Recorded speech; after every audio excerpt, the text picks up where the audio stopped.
বর্তমান জমানাতে ইনকিলাব শব্দটি বহুল আলোচিত এই বাংলাদেশের প্রেক্ষাপটে।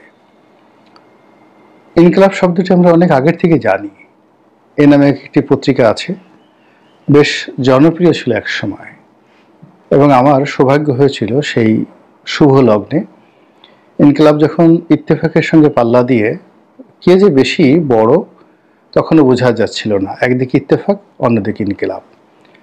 ঠিক সেই স্বর্ণালীর সময় ইনকিলাবের কাজ করার সৌভাগ্য আমার হয়েছিল।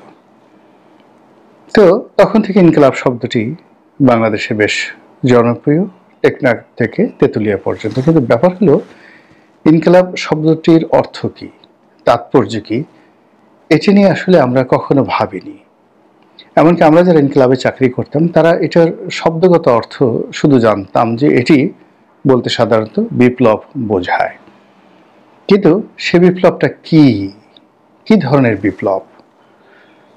তাহলে বাংলা যে বিপ্লব শব্দটি ব্যবহার করা হয় বা ইংরেজিতে যে রেভলিউশন শব্দটি ব্যবহৃত হয়, তার সঙ্গে ইনকিলাবের অর্থটার পার্থক্য কি রয়েছে? তো আমরা এই বাংলাদেশে এই মুহূর্তে ইনকিলাব নিয়ে সবাই মাতোয়ারা। ইনকিলাব মঞ্চ, ইনকিলাব জিন্দাবাদ, এসব নিয়ে যা কিছু হচ্ছে তাতে করে আমাদের দেশে যেভাবে একটা রসায়ন হচ্ছে, আর দেশের বাইরে পশ্চিমা দুনিয়াতে বাংলাদেশ সম্পর্কে একটি ভয়ানক ভীতিকর অবস্থা তৈরি হয়ে যাচ্ছে। তো এই যে ভয়ানক একটি ভীতিকর অবস্থা তৈরি হয়ে যাচ্ছে, এর প্রেক্ষিতে কি হচ্ছে, আমাদের যারা ইসলাম ধর্মাবলম্বী, যারা কোরআনের হাফেজ, হাদিসে বিশারদ, মানে হাদিস এবং কোরআন মুখস্থ করেন, এদের সংখ্যা কোটি কোটি, এবং এরা সাধারণত অন্যান্য পেশাতে খুব কম যায়। বেশিরভাগই এরা মসজিদে ইমামতি করেন, তারপর মুয়াজ্জিন হন, নিজের একটি হাফেজি মাদ্রাসা চালান, মহিলা মাদ্রাসা চালান। এরকম ধর্মকেন্দ্রিক যে কর্ম, সেগুলো নিয়ে বিধিব্যস্ত থাকেন। জীবনের চাহিদা তাদের খুব অল্প, এবং তারা মনে করেন যে তাদের সফলতা মূলত মৃত্যুর মাধ্যমে। তারা মারা গেলে কবরে তাদের জন্য জান্নাত শুরু হবে, হাসর নসরে সেখানেও জান্নাতি পরিবেশ বিরাজ করবে।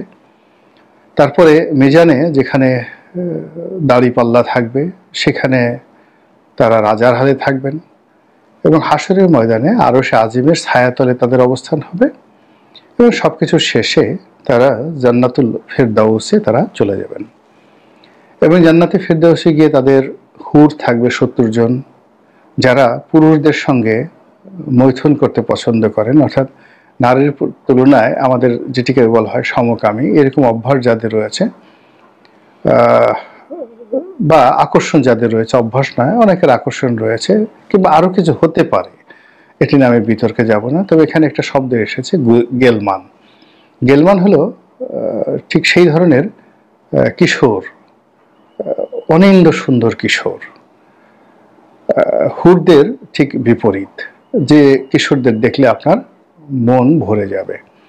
তো কাজী যারা এই পৃথিবীতে বসে পুরুষদের সঙ্গে মৈথুন করার চিন্তা করেন, অভ্যাস যাদের রয়েছে, তাদের জন্য গেলমান কিনা এটা যারা বিশেষজ্ঞ তারা বলতে পারবেন, কিন্তু হুর এবং গেলমানের কথা রয়েছে।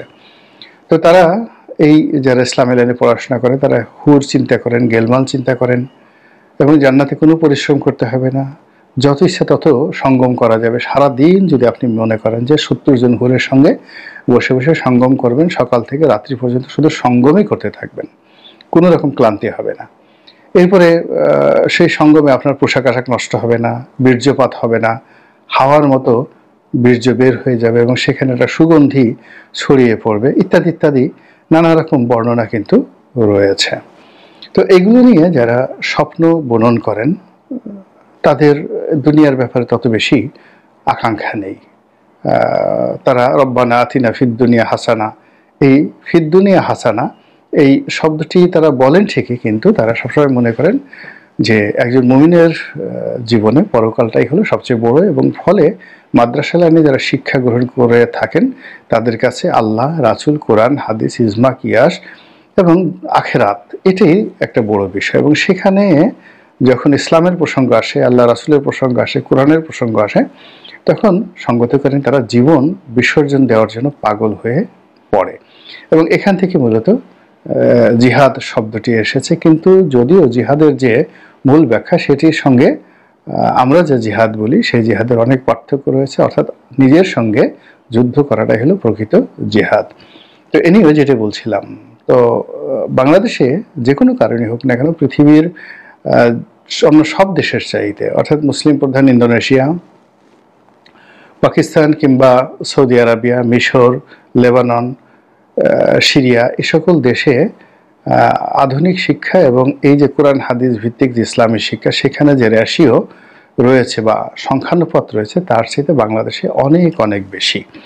2 নম্বর হলো মদিনা বিশ্ববিদ্যালয়ের একজন শিক্ষক, রিয়াদ বিশ্ববিদ্যালয়ের একজন ছাত্র, কিংবা জেদ্দা বিশ্ববিদ্যালয়ের বা কিং আব্দুল আজিজ বিশ্ববিদ্যালয়ের একজন ছাত্র শিক্ষক, অথবা আল আজহার বিশ্ববিদ্যালয়ের একজন ছাত্র শিক্ষক, তাদের সঙ্গে যদি আপনি বাংলাদেশের তামিরুল মিল্লাত কিংবা আপনি লালবাগ মাদ্রাসা অথবা হাটহাজারী মাদ্রাসা, এই ছাত্র এবং শিক্ষকদের চিন্তা চেতনা আপনি মিলান, আপনি অন্তত পক্ষে 1000 বছর আপনি আগানো এবং পেছানো দেখতে পাবেন। অর্থাৎ এক শ্রেণী 1000 বছর আগানো, আর এক শ্রেণী 1000 বছর পেছানো। এখন বাংলাদেশেরগুলো এগিয়ে আছে না পিছিয়ে আছে, এটা আপনারা নিজেরা অনুধাবন করতে পারবেন। কিন্তু আমি সৌদি আরবে যেটা দেখেছি, মিশরে যেটা দেখেছি, সেখানে কায়রো বিশ্ববিদ্যালয়ের যে এডুকেশন সিস্টেম, আমরা এখানে বসে আল আজহার সম্পর্কে যত কথাই বলি না কেন, ওরা ধর্মীয় কাজে আল আজহারকে ব্যবহার করে, কিন্তু রাষ্ট্র গঠনে সবসময় কায়রো বিশ্ববিদ্যালয়টাই মূলত গুরুত্বপূর্ণ ভূমিকা পালন করে। কিন্তু আমাদের দেশে মূল ব্যাপার হলো যারা ইসলামী শিক্ষায় শিক্ষিত তাদের খুব অতি অল্প অংশ বিশ্ববিদ্যালয়ে আসে, বেশিরভাগ অংশে কিন্তু মাদ্রাসা লাইনে পড়াশোনা করে ওই ধর্মভিত্তিক জীবনযাপন তারা করে। এবং তাদের কাছে এই অনেক দিন পর ডাক্তার পিনাকি ভট্টাচার্য যে ইনকিলাব মঞ্চের ডাক দিয়েছেন বা ইনকিলাব জিন্দাবাদ যে স্লোগানটি তুলেছেন, এটি এখন এদের কাছে একটা বেহেশতের চাবিকাঠিতে পরিণত হয়েছে। তারা এই ইনকিলাব মঞ্চে গেলে মনে করে যে এখানে গেলে জান্নাত পাওয়া যাবে। এই ইনকিলাব জিন্দাবাদ বলার সঙ্গে সঙ্গে তাদের মনে হচ্ছে বেহেশতের এক একটা দরজা খুলে যাচ্ছে। কিন্তু বাস্তবে আসলে আমাদের এই দেশে কি হচ্ছে, এই মুহূর্তে কি হচ্ছে, সেটি হলো এই যে আমাদের দেশের বিভিন্ন জায়গাতে মাজার ভাঙা হচ্ছে, মব জাস্টিস হচ্ছে, বিভিন্ন জায়গাতে নারী এবং পুরুষের যে দ্বন্দ্ব, সামাজিক সংঘাত, যে জিনিসগুলো হচ্ছে, এবং সব জায়গাতেই ইসলামপন্থীদের যে গ্যাদারিং আমরা লক্ষ্য করছি। এবং আমরা ইদানিং দেখছি যে অনেকে বাংলা ভাষার চাইতে উর্দু ভাষা বলার চেষ্টা করছে, এবং যে কোনো কারণেই ইসলামী যারা বক্তা, হেলিকপ্টার বক্তা, তারপর শেষে নিজেদেরকে আরব দেশের যারা রক্তের উত্তরাধিকারী মনে করেন, যেমন ধরুন করুন একজনের নাম আব্বাসী। মানে আব্বাসী শব্দের অর্থ হলো যে হযরত আব্বাস রাদিয়াল্লাহু তাআলা আনহু, তার বংশধারা তার মধ্যে আছে। কতটুকু আছে বা না আছে সেটা বড় ব্যাপার নয়, কিন্তু আব্বাসী বলার সাথে সাথে তাকে এই আব্বাসী রক্তের ধারক হতে হবে, এক। 2 নম্বর হলো তার বাবার নাম আব্বাসী হতে হবে, অর্থাৎ আব্বাসীর বীর্যে তার জন্ম হয়েছে। এবং কেউ যদি আব্বাসীর বীর্যে জন্ম না হয়, অথবা আল্লাহ রাসূল সাল্লাল্লাহু আলাইহি সাল্লামের যে চাচা হযরত আব্বাস রাদিয়াল্লাহু তাআলা আনহুর বংশধারা যদি তার মধ্যে না থাকে, তাহলে এই আব্বাস শব্দটি বা আব্বাসীর শব্দটি মূলত তার পুরো জীবনটাকে পাপাচারে পূর্ণতা দিয়ে যাচ্ছে। এইভাবে কেউ জৌনপুরী, কেউ হেদায়েতপুরী, কেউ ফরিদপুরী, তারপরে কেউ মানে নানা রকম অদ্ভুত অদ্ভুত সব যাকে বলা হয় লকব লাগিয়ে আমাদের দেশের লোকজন ঘোরাফেরা করছে। এবং জনাব তাহিরি, না ঠিক জনাব দেলোয়ার হোসেন সাইদি সাহেব এই ব্যাপারে বলেছেন যে এত বেশি যে আলা হজরত, মাদ্দাজিল্লুহুল আলী, কুতুবুল রব্বানি, তারপরে সুরাতে কুরকুরানি, বিরানে হুরহুরানি, এরকম অসংখ্য লকব দিয়ে তারপরে শেষে তারা নিজেদের গায়ে বিরাট একটা জুব্বা চাপিয়ে, তারপরে বড় একটা লম্বা টুপি মাথায় দিয়ে, তারপরে বিশাল মানে গরুর ভুঁড়ি আর কত বড়, এর চেয়ে বড় একটা ভুঁড়ি বানিয়ে বিশাল একটা নিতম্ব নিয়ে তারপরে শেষে মানুষের সামনে এসে উপস্থিত হয় যে আমি একেবারে আরব দেশ থেকে এখানে এসেছি। তো এই মানুষগুলো হঠাৎ করে এই সময়টাতে এই ইনকিলাব জিন্দাবাদ এবং ইনকিলাব মঞ্চের কারণে এরা এক একজনে বলতে গেলে হজরত আজরাইল আলাইহিস সালামের মতো শক্তিশালী হয়ে পড়েছেন। তাদের কণ্ঠে সে যে কি যে হুমকি, কি যে ধামকি, কি যে কথা, কি যে বার্তা, তাদের গলা নয় যেন মানে রেলের চুঙ্গা, রেলের যে সাইরেন বাজে না বা জাহাজের যে সাইরেন, তার চেয়ে তাদের গলার স্বর এখন উঁচু হয়ে গেছে। তাদের সিনা এত উঁচু হয়ে গেছে, এরকম সিনা পৃথিবীতে আর কোনো কিছু নেই। তো অথচ ইনকিলাব বলতে যে জিনিসটি বোঝায়, অর্থাৎ যে বিপ্লবটি বোঝায়, আমি যতটুকু এই বিপ্লব সম্পর্কে ধারণা রাখি সেটি হলো এটি মূলত উর্দু এবং হিন্দুস্তানি শব্দের একটা সম্মিলন। মূল শব্দটা আরবি থেকে এসেছে, কিন্তু আরবিতে এরকম সরাসরি ইনকিলাব যার প্রতি অর্থ বিপ্লব নেই।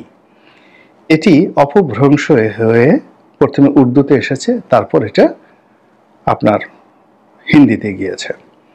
তো হিন্দিতে আপনি যদি বিপ্লব বলেন, যদি হিন্দি শব্দটি বিপ্লব বলেন, তাহলে আপনাকে হিন্দুদের যে বিপ্লব, সেই বিপ্লবে আপনাকে চলে যেতে হবে, গরুরে চলে যেতে হবে, তাদের কৃষ্টিতে চলে যেতে হবে, কালচারে চলে যেতে হবে। আপনি যদি উর্দুতে চলে যান, তাহলে আপনাকে মহেঞ্জোদারো হরপ্পার সভ্যতাতে চলে যেতে হবে।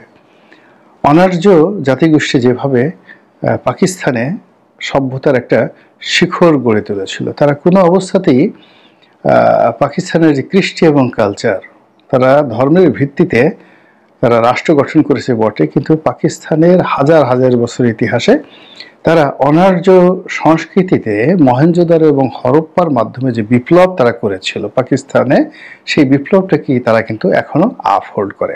মোহাম্মদ বিন কাসিম ভারত দখল করেছিলেন, সিন্ধু দখল করেছিলেন, তারপর মুঘল জামানাতে শীতকালীন অথবা গ্রীষ্মকালীন রাজধানী তাদের দেশে লাহোরে ছিল। এটা নিয়ে তারা কিন্তু গর্ব করে না, কিংবা ধর্মের ভিত্তিতে সেখানে যে একটা রাষ্ট্র প্রতিষ্ঠিত হয়েছে সেখানে কিন্তু সেটা তারা গর্ব করে না।